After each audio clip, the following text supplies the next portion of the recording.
thanks a lot for coming. Master Craftsman Club is here at the Woodworking Show in New Jersey. Alan Solomon, author of Reclaimed Wood.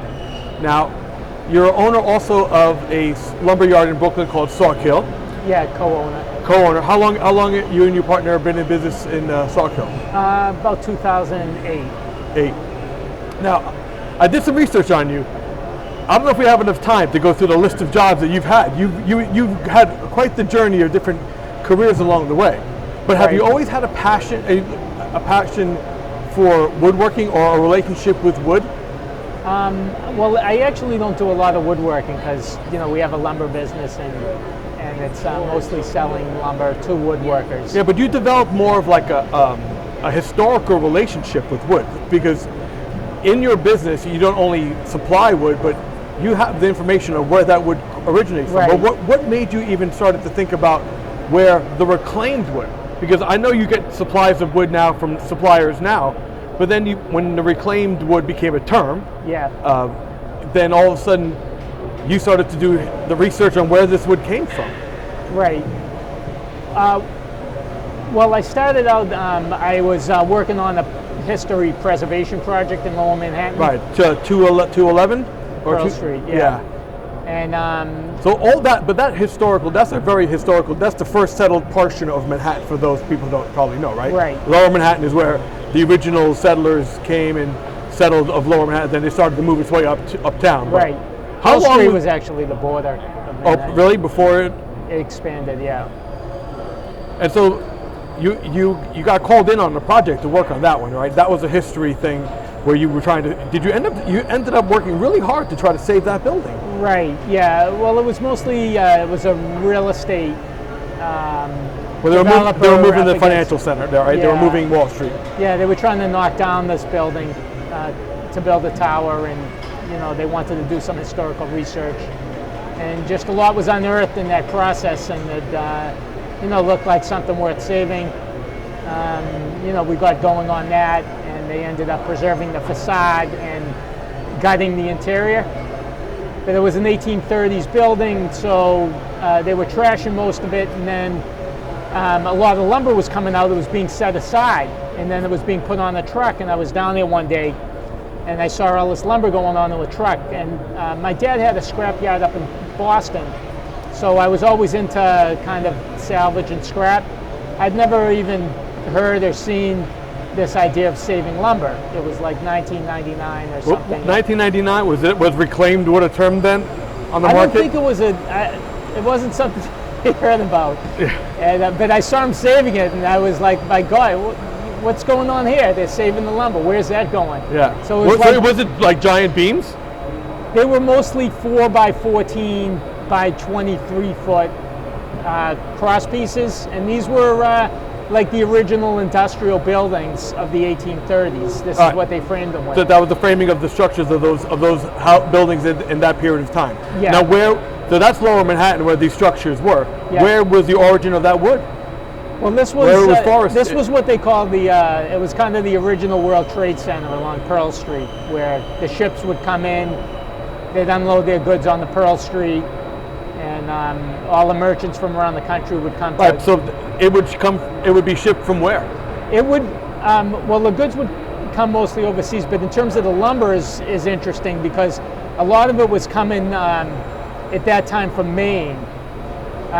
It was coming down the Penobscot into sawmills near Bangor. What were they doing? They were foresting pine. What kind of? Mostly, there was a mania for white pine, and all the timber companies were sort of cherry picking these white pine groves because the pine trees grew twice the height. There's a huge heritage to white pine in the country. It was on the first American flag, and it's an amazingly versatile wood. But that original was the eastern white pine? Yeah. What we call eastern white pine today, is it really eastern white pine still? Yeah, it's the same species. It's just the trees back then were like 300-400 years old, and today they're like 80 to 120 years old, most of them. So when you would see those beams, the rings, the density of the rings was tight then?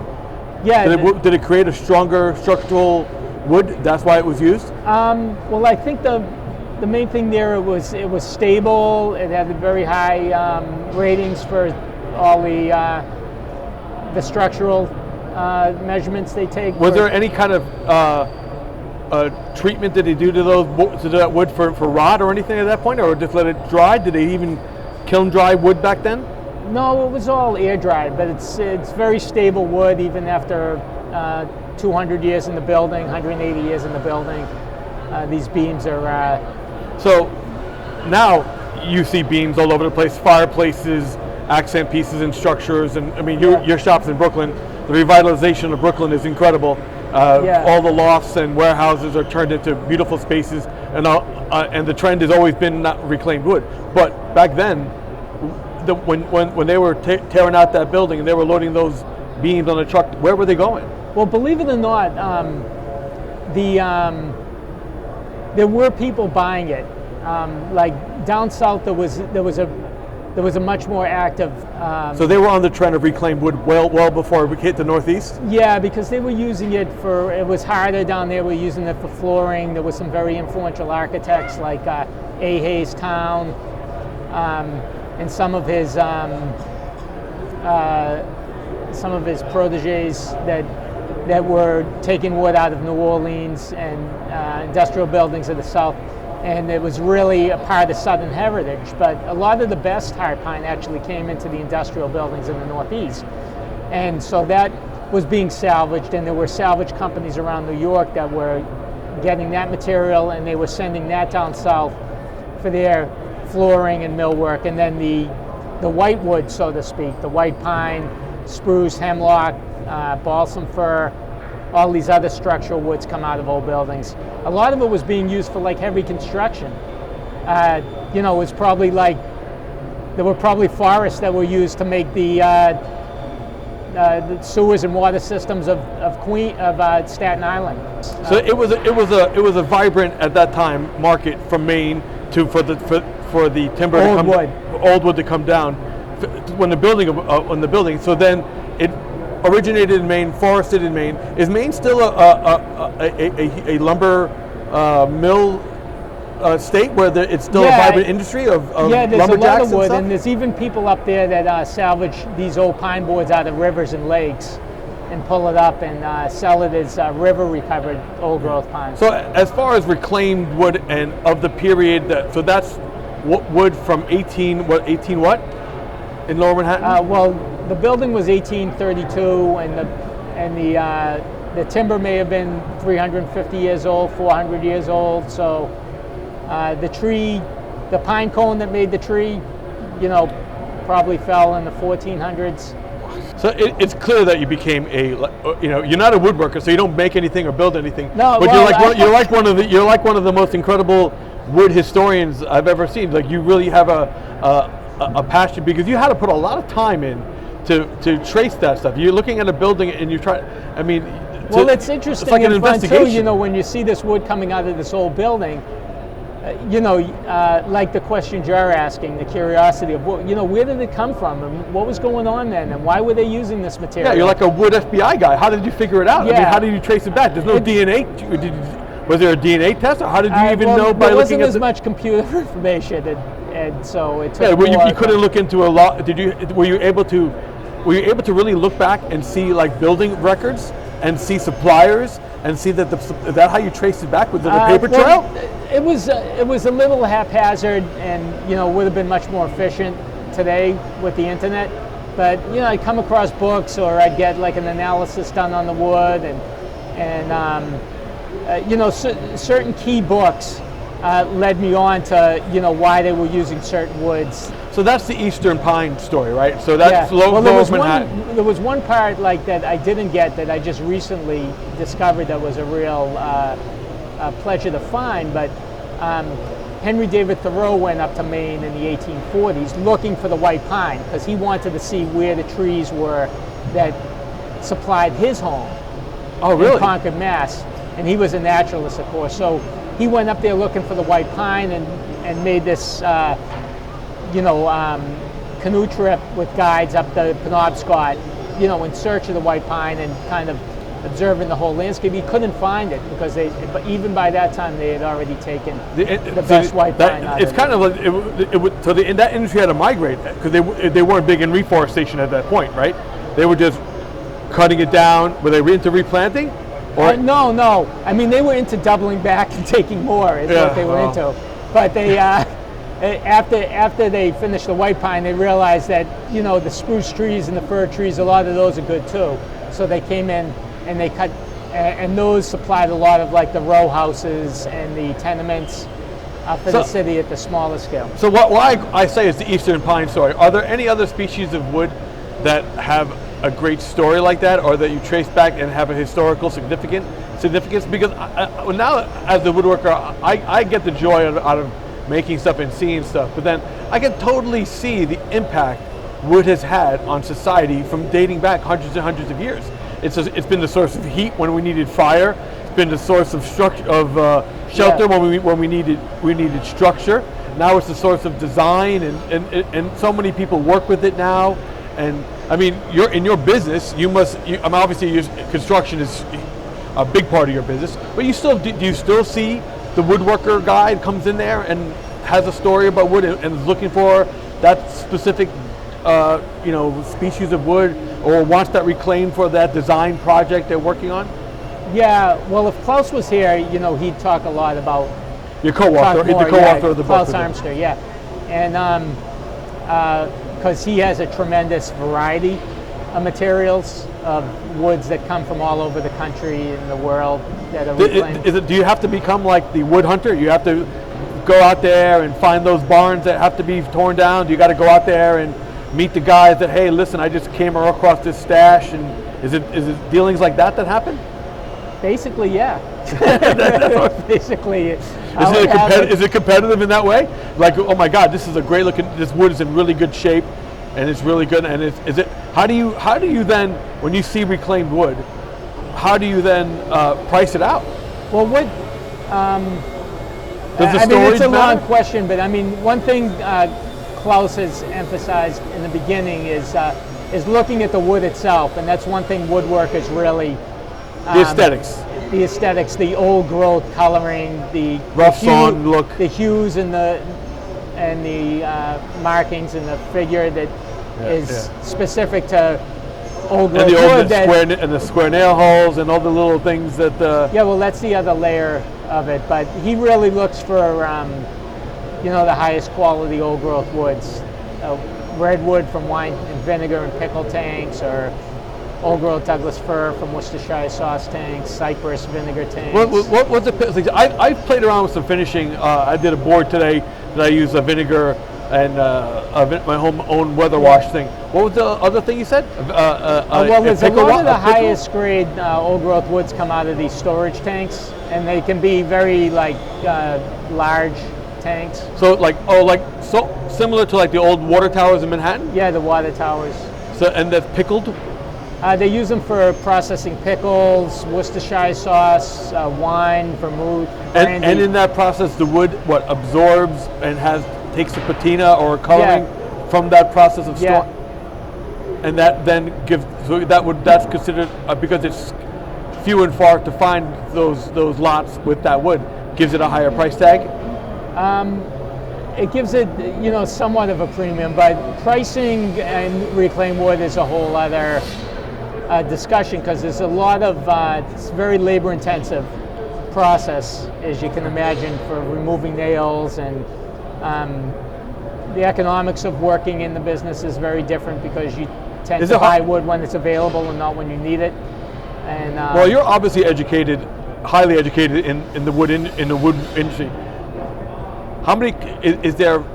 Fear of fraud? Is there fake wood coming in here? And what about and how do you make sure that the people that come to you or are looking for wood, how do you know that they know what the species of wood is? Like, you know what I mean? When it's reclaimed, do you have to tell them the story? Like, oh, this came from here. Is there more value to it when you say this is from a building in Lower Manhattan? And you tell the whole story. It's from the 1800s, probably 400 years old. It's going to be your mantle now, but do they? I mean, that's the nice thing about the woodworking projects, is people really dive more into the backstories of the wood and what's unique about each piece.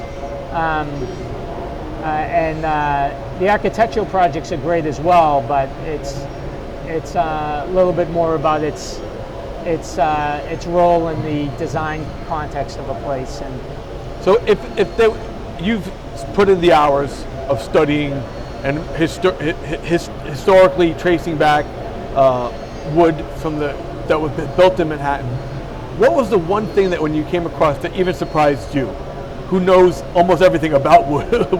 What was the one thing that you were like, oh my God, I didn't even know that? Well, I know a lot about these very specific woods, and I feel like, in a lot of even American hardwoods, it's like venturing into another country in a way.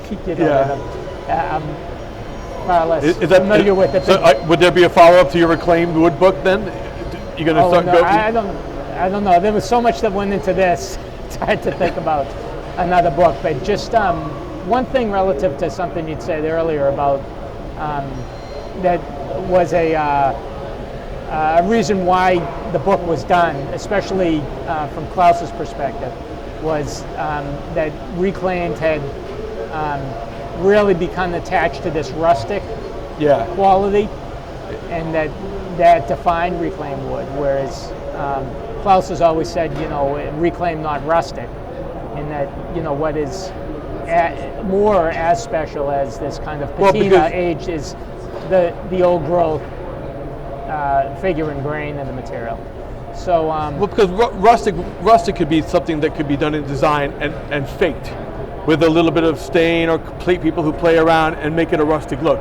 Reclaimed is really the history of the wood. That wood tells a story, right? That's the difference there. Well, those intangibles, or the aspect of reclaimed that may look like new wood but is actually quite high grade in its quality, is something that is always there. So the rusticity has kind of driven the trend. Well, but that's because in construction, sometimes the integrity for the structures or the design, it may not always work in terms of what they want, but they still want the aesthetic. So that's why they would do rustic instead of reclaimed. But true, I guess you would have to be a hard line. Reclaimed is Klaus is right. It's not the same. Reclaimed is reclaimed. Rustic would be. Yeah, rustic and refined, they both seem to have their place. It's just rustic has become more kind of more popular. Why do you think that may be? Why do you think rustic is? Because I think it goes to more of the design. I think more that people talk about it as a designer, interior designers. That's their way to describe it. We're going to give you this rustic look, so that becomes the term that they go with. You know what I mean? Whether or not they're using reclaimed reclaimed wood to establish that look. You know what I mean? Because sometimes, as a woodworker who has friends that do woodworking, from cabinetry guys to furniture guys, and they're all dealing with designers, sometimes the woodworker whose integrity of the project wants it to be that reclaimed wood, because he knows it would just be a great looking piece. But for the purposes of the designer and maybe the budget that they're working with, he has to do it in the rustic way. And I get that. It's business. People want to have their homes, they want it to look a certain way, and maybe it doesn't matter to that person as much. But I do think the reclaimed guy who's really working hard and making a really nice piece of wood, taking the time, and he puts that price tag on it, it's worth that money. It's worth that money, because it's not only every project that, as a woodworker guy, when you price a project, the number one thing you're pricing is your time.